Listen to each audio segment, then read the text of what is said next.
Hey everybody, welcome to Special Spice. 4 months ago, Los Angeles County was changed forever, with devastating fires sweeping through Altadena and the Pacific Palisades. Many people lost their homes and well-loved businesses were decimated. Today we will revisit Altadena to pay tribute and to reflect. Alright, so we are in La Cañada currently, and we are headed towards Altadena.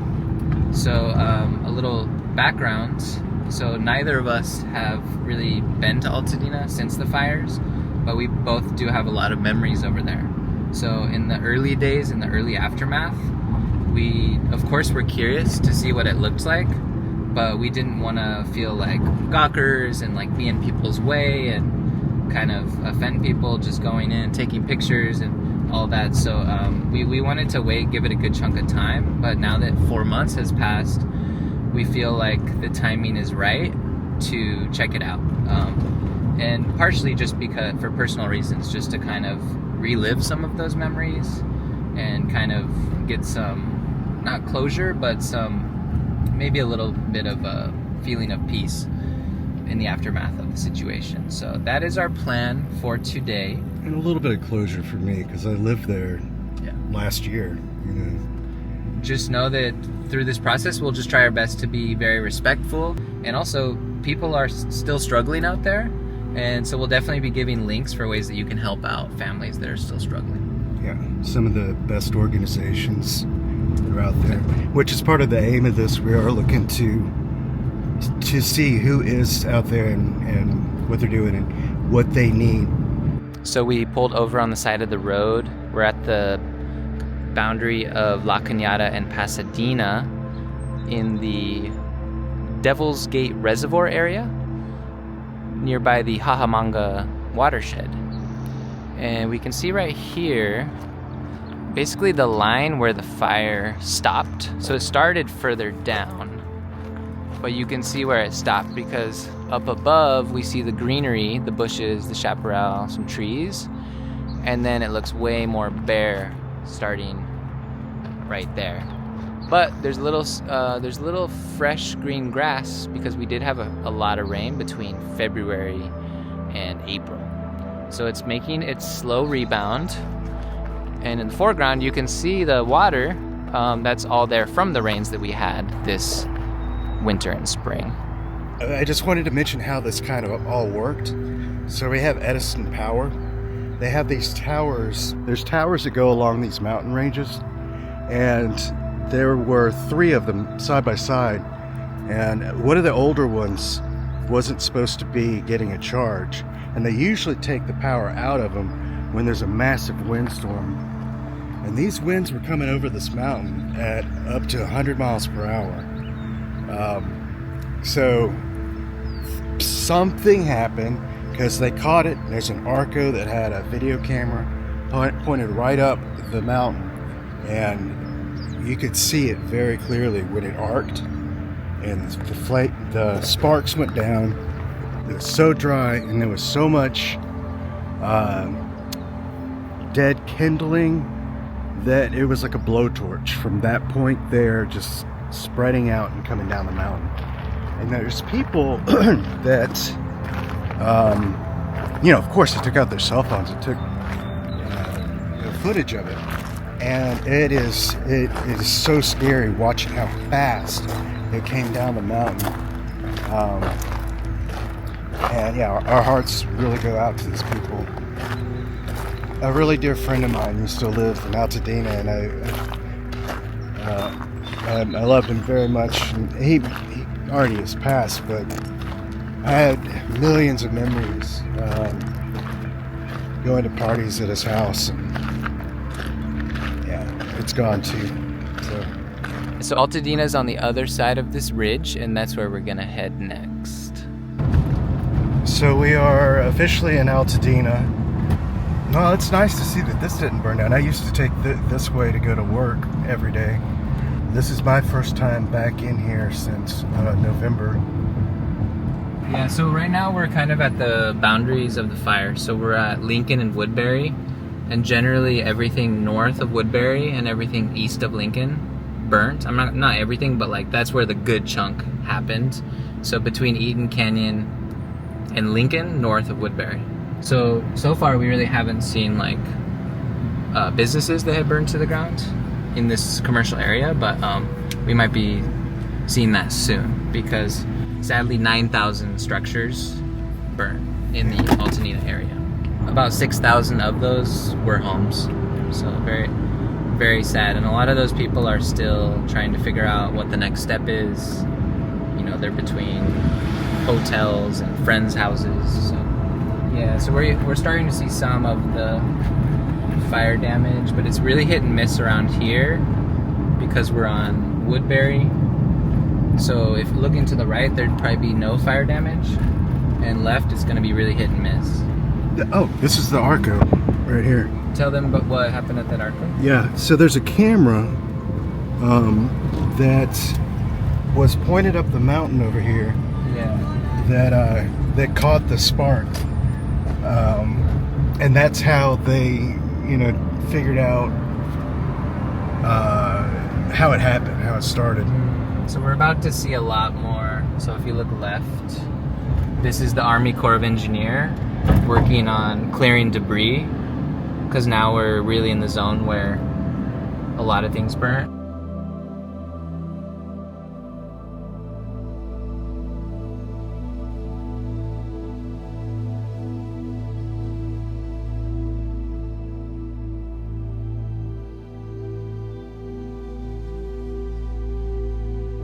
Came to have a huge African American presence, and then later a lot of other ethnicities, because the rest of the city, LA and the other cities below us, were red zoned. You might notice the fireplaces, a lot of these houses, only the brick fireplaces survived.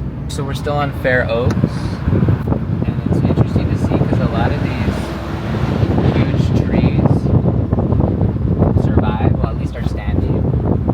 And then you'll see like on the left just random houses still standing, but most of it is decimated. And then we even saw a for sale sign earlier. Oh, look how these are all cleared out.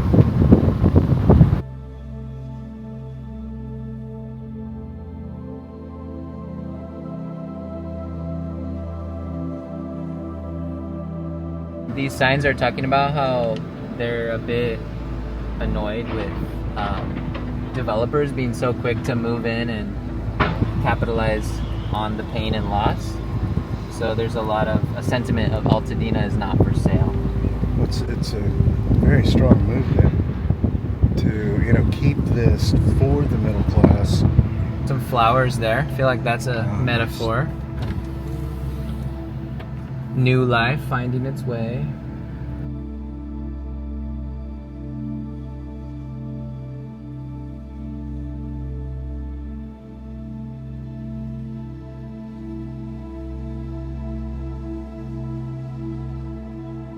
So you can see the sign here of the Army Corps of Engineer. So they basically inspect every property after the fires, and they're doing debris removal, as well as taking off the first few inches of soil and removing it.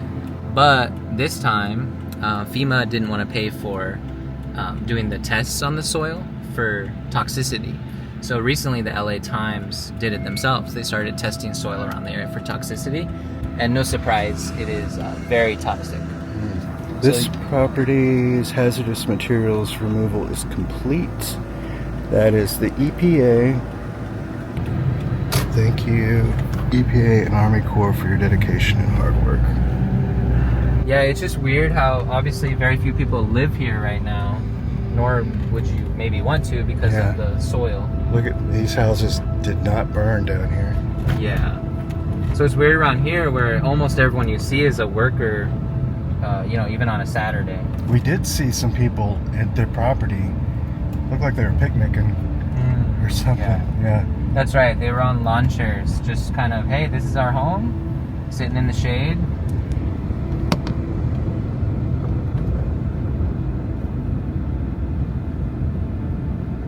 Yeah, so we're headed to my old place, and it just dawned on me the street we were on And I used to drive on it all the time, and man, what a feeling it was when, let's see, the next left. The feeling of like, I didn't even recognize it. Oh, Jesus. Yeah. There it is over here. This is where I used to live. So Wow. some signs here as well. I really like this house right here. Yeah. Yeah, this is it. This is where you used to live, correct? Yeah. You can see the street it's on. It's pretty decimated, just some flowers. They moved in from those rains. Lots of debris removal up ahead.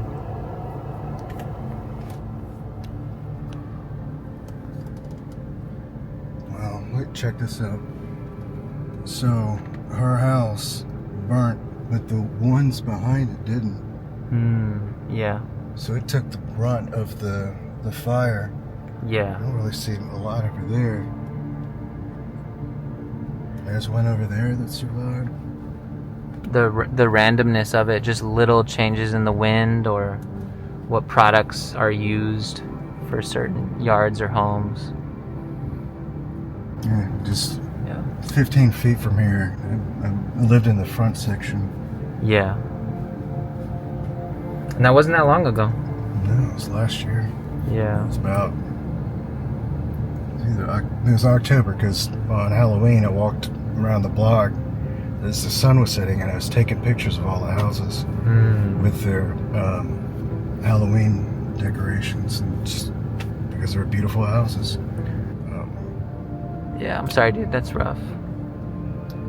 Sad. Yeah. Yeah, this beautiful window. And you know, you see the sidewalk. Look how straight the sidewalk was. Look how crooked that was. The heat and the fire just disrupted all of the land right there. Dang. Yeah.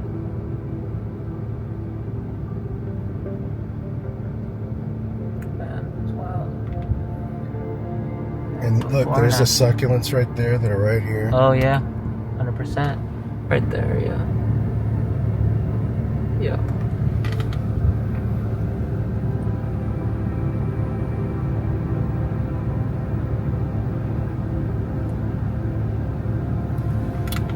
Kind of hard to process. So we're back on Woodbury, and I did put a mask on because my throat started feeling weird, and just want to play it safe because they're kicking up some dust in the work. But Woodbury, this area here, it seems relatively spared. Almost it looks normal, like you wouldn't know the fire had rolled through. Especially that south. South, yeah. Like that house, it looks like they lost their roof. Oh wow, yeah. The main reason why it was able to do as much damage as it did was because we couldn't get air support up. No helicopters and no planes because of the wind speeds. 100 miles per hour. Yeah, and that is the main way to knock out a wildfire. And I don't know how many miles it is up the mountain, but I never, in my wildest dreams, could have imagined a fire coming this far into a city. Yeah. So we're keeping the windows down now just because our throats felt a little funny. Is this it? But this is Christmas Tree Lane, and honestly, I'm gonna pull over to let this car pass. But this is inspiring to see beautiful deodar cedar trees fully intact, like a fire hasn't even happened. Yeah, and we're headed back up the mountain. Like, look at that. Like over to the east and probably to the west, it all burned. Yeah. It's kind of like a little miracle. I went to India and Tibet when I was 20 years old, and in Dharamsala, India, it's surrounded by deodar cedar trees, these trees basically, and that's where the Dalai Lama lives. So if you know anything about Tibetan Buddhism, the Dalai Lama is kind of like their pope, but he's definitely a holy figure. So I saw that as like the deodar cedars having some sort of spiritual presence, and then here we are, you can show them again. here we are, where like this is literally the lushest and most alive I've seen these trees look before.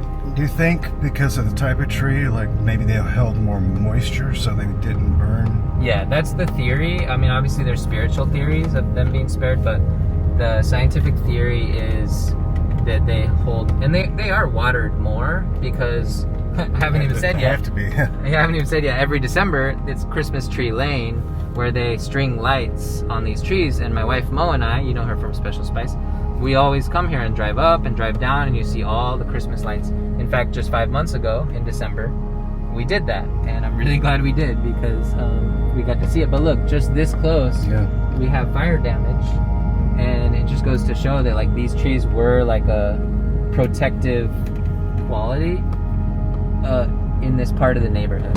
So there's sprinklers along here? Yeah, there is. There's a water valve. So I think part of it is because they're used for Christmas Tree Lane, they do get watered more, but they also store a ton of water because sometimes it won't rain here for 6 months and they need that water storage. So this is a little bit of good news in the aftermath. Yes. You know, it's crazy. Like a lot of places, they leave their lights up year round. Man, they took them all down. Yeah. So prediction, this December, when they light up Christmas Tree Lane, assuming they do, I think the crowds are going to be bonkers because I think a lot of people just will need that joy in this neighborhood. You know, some Altadena joy. Now, can you walk it or do you have to drive it? So if you record straight ahead, you can see that there are no sidewalks, but some people do choose to walk it. Most people drive it. But either way, it's pretty festive, and the kickoff event I highly recommend. It's usually around December 7th. The kickoff event on a Saturday night, they'll have like a drum corps, an Altadena drum corps come out and do drumming and like more like taking over the whole streets with people, not cars, and it's very joyful. We should do a video on that. Yeah, that would be so awesome. we'll try to record that this year. But anyways, when you need hope, come to Christmas Tree Lane. Look at these palm trees burn. Wow, yeah. And you can see right there is another deodar cedar, the really tall tree. And that would be one that's, you know, not watered like Christmas Tree Lane, not given the extra love. But it survived. I mean, it got crispy, but it survived. We're on lake now. It looks like all the lights, the street lights are out. Again, the randomness of it all. Yeah. I think that used to be my Bank of America. Yeah, okay. Yeah, so we wanted to get to the bottom and then take lake going up because we think we'll have better views on the upward drive. But yeah, all these, are they turning? All these street lights are four-way stops now.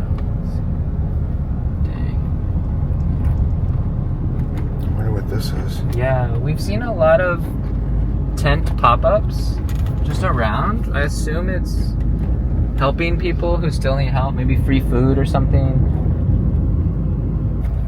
So this is an interesting view because we're heading straight up Lake Street, which is like downtown Altadena, towards the mountains where the fire started. And looks like some sort of service on the right. I think they're passing out groceries. Yeah, probably free food for people who are still suffering.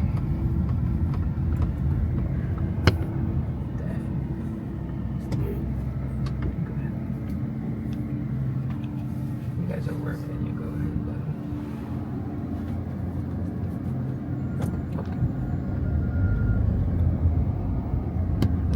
Thank you.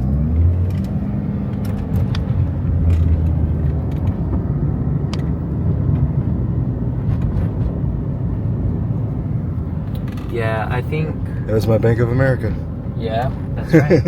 I can tell. Jeez. So the fire started, as we mentioned, January 7, and most of the damage was done January 7 and January 8. But a lot of us who have ties to this area, like we have friends who own businesses, friends who own houses, it was just like texting people or just checking Twitter. I still call it Twitter, to see, like, you know, you would just search Altadena and people would be giving live reports like, oh no, the fire is surrounding my kid's school, or oh no, the fire is close to this coffee shop. Oh yeah, here's a restaurant that I've been to before, El Patron, Altadena Strong, we will rebuild. So they're still open, which is great. I always like this little tiny park over here. Yeah, the little corner park, I like that.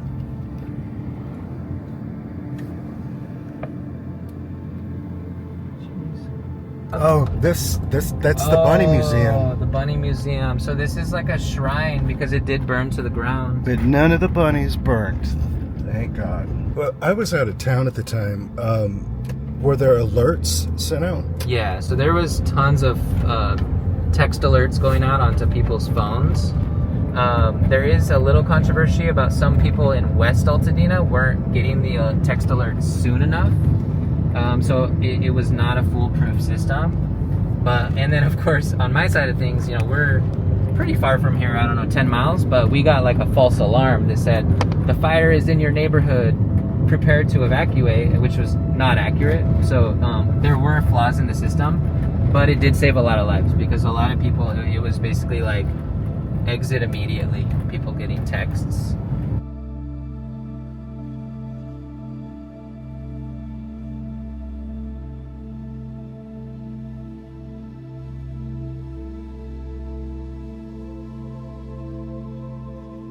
And then all around here is just a lot of hikes that I've done over the years that probably will be closed for many years.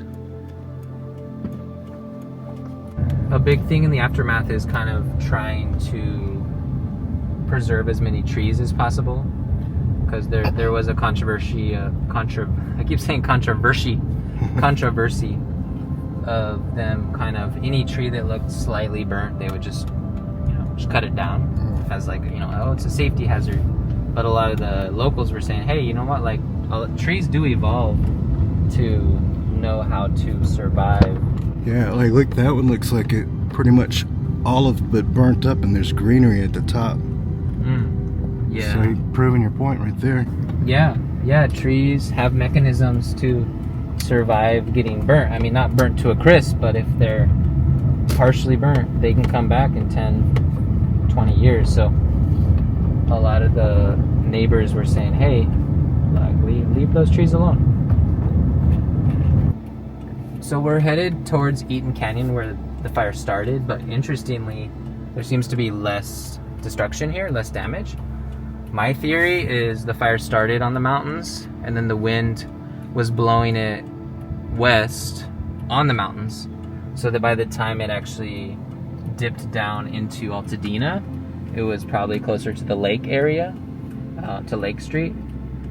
Whereas now we're close to Allen Avenue. So yeah, if you look on the map there. So I would need to look that up to verify, but it is head scratching that this area is spared, even though it's closer to the source. Very little damage. So I read a stat that 47% of black people who lived in Altadena lost their home, sadly, and 38% of white people who lived in Altadena lost their home. So that gives you an idea of, like, if you were living here, the percent chance that you had to lose your home. Alright, so we're gonna just head towards Eaton Canyon Trailhead. We don't think they'll let us in or close, which obviously we respect that, but just wanted to share. So I do have memories there. I've hiked Eaton Canyon a few times. It's a very popular hike. The most recent time was notable because I went there with some staff members at my school where I work, and so a lot of our staff members went after the last day of school, and we had told them, oh, it's a pretty easy hike, a couple of easy creek crossings, but we didn't know what we were getting ourselves into. This was a year ago, and it had been a pretty wet winter. So the creek crossings were massive, and we were like helping the teachers cross the creek, and it was like surging water, and we kind of laughed about it, of like, oh, we didn't exactly market this the correct way. But we are very close to Eaton Canyon now. Oh, wow, there's even homes up there. Yeah. So most likely the electrical towers that started it are going to be near here, hence the name Eaton Fire. You're going to see electrical towers right up there on the hill. And then here's the sign. We're assuming it's fenced off. Eaton Canyon. So this was a very popular hike. If you came on a Saturday at 10 a.m., forget about it. You'd be parking on the street and there would just be hordes of people. Popular for a reason. Wonderful waterfall. Great, like I said, creek crossings. And just beautiful nature. So there's a lot of electrical towers over here. And this is probably the best view we'll see of where the fire started. Yeah.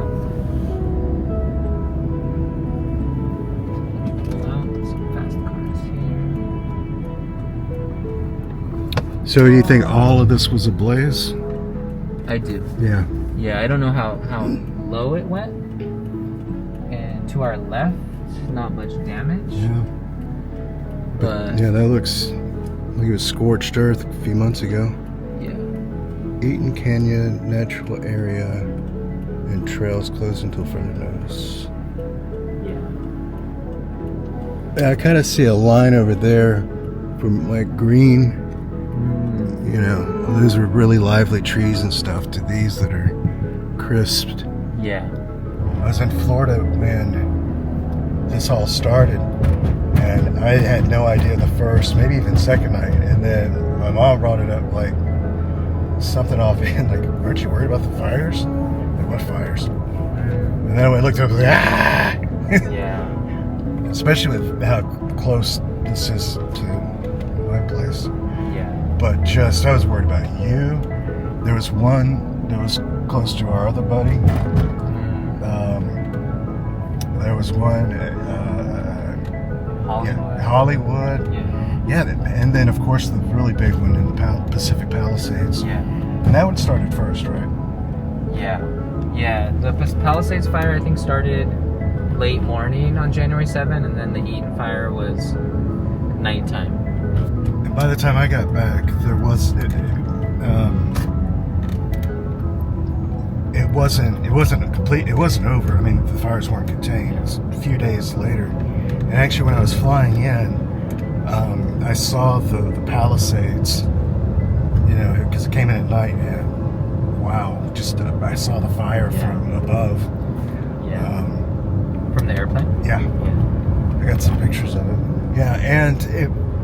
The terribly ironic thing, I think it was like a week after the fire started, maybe a week and a half, it rained. And it had not rained in months. I remember, actually, it was January 26th. When it started raining? I don't know why that date sticks in my head, so it was about 18 days. Because we're all so happy for rain. Yeah. Yeah, if only it had started, you know, a few weeks earlier. Yeah.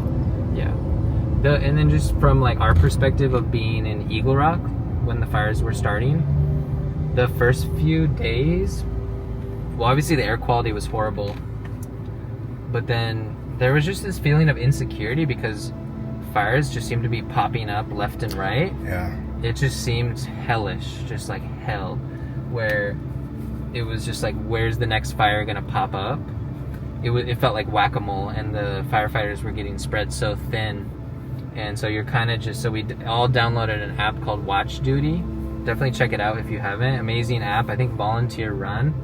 But everyone downloaded Watch Duty, and they were just giving updates of where's the new fire, what direction is the wind blowing now.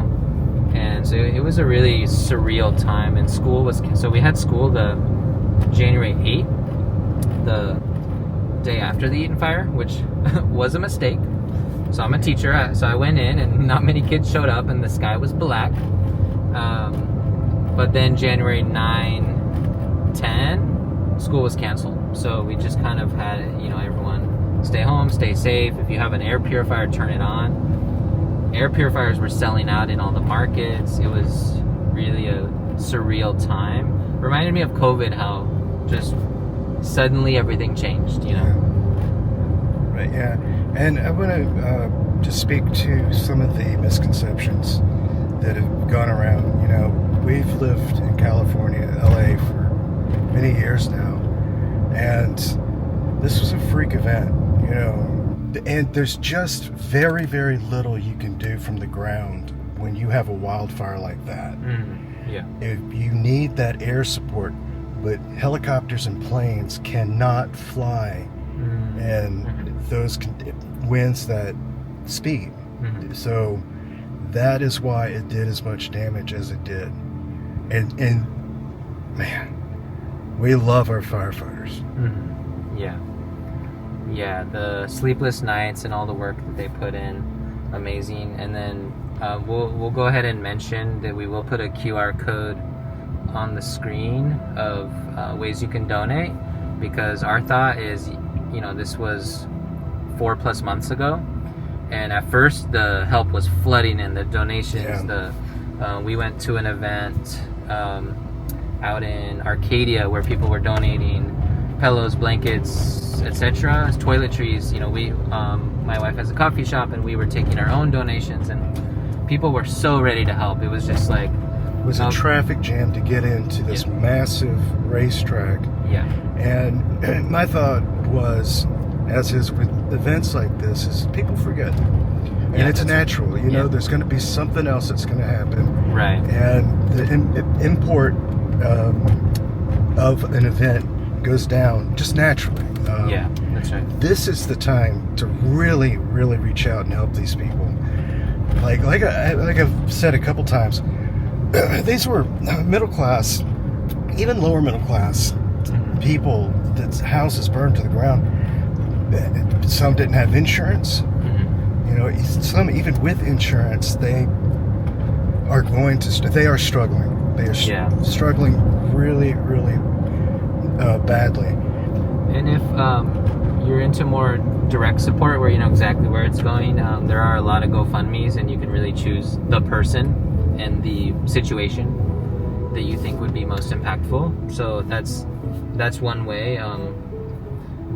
During the 4 months ago, we were able to make some donations, and we were happy to help out, but I think that's a very direct way to help. Yeah, when we were doing the donation drive at the coffee shop, this little girl came up and handed me a flyer.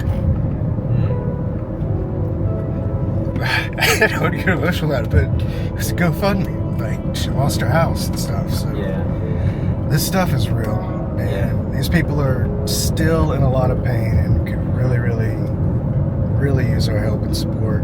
For sure. So we appreciate you watching our Altadena 4 months later video. We tried to be respectful and not be in anyone's way. We didn't want to make any situation worse for anyone, but hopefully bringing some attention back to it and knowing that there is still a lot of struggle out there. So we appreciate you taking the time to watch this. Yes. Take care, y'all. We love you.